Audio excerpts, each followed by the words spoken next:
This month we saw mockery of Gwyneth Paltrow and her website Goop ramp into overdrive. First, there was a flood of funny takedowns of Goop's inaugural one-day health and wellness expo.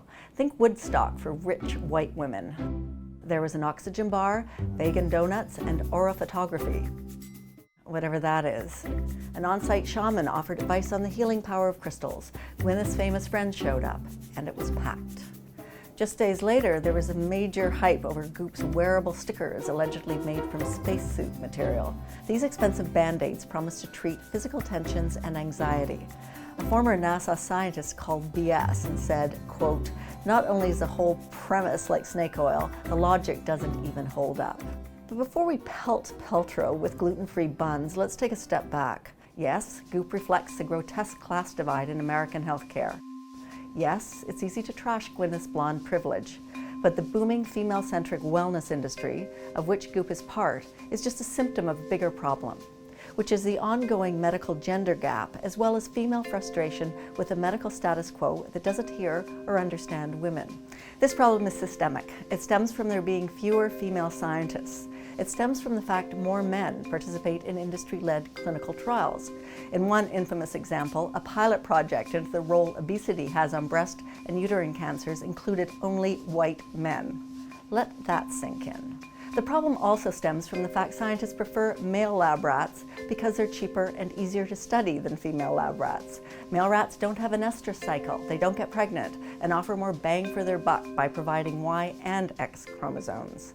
That makes the male body the medical default, while the female body remains a mystery. We know that so-called gender-neutral conditions, heart disease, depression, AIDS, manifest differently in men and women. Heart disease is the #1 cause of death for women, yet it wasn't until 2003 that the American Heart Association issued separate guidelines. Women with autoimmune diseases, endometriosis, fibromyalgia are often told it's all in their heads, or that it's just stress, despite multiple trips to doctors and specialists. It's a legacy of 19th century hysteria, which is now known as conversion disorder. There are signs of progress, though.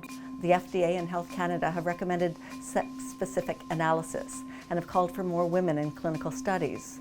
The Canadian Institutes of Health Research, the country's biggest funder of scientific research, imposed a rule that all funding applicants must say whether they're investigating both sex and gender-related factors in their research, and, if not, why not?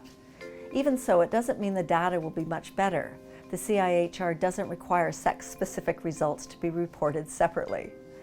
The movement to wellness and alternative medicine reflects another reality. Women are fed up with being handed a drug prescription. There's a clear desire for an integrated, holistic approach. Slowly, what was alternative is now being mainstreamed: yoga, meditation, acupuncture. One knock against Goop and wellness treatments in general is that they're not evidence-based. The research isn't there. But let's not pretend evidence-based medicine underlines procedures performed on women. So if you want to channel fury and frustration, aim it at the medical status quo. Goop is just a symptom of that, and a distraction. Anyway, it's pretty clear that Gwyneth Paltrow can take care of herself.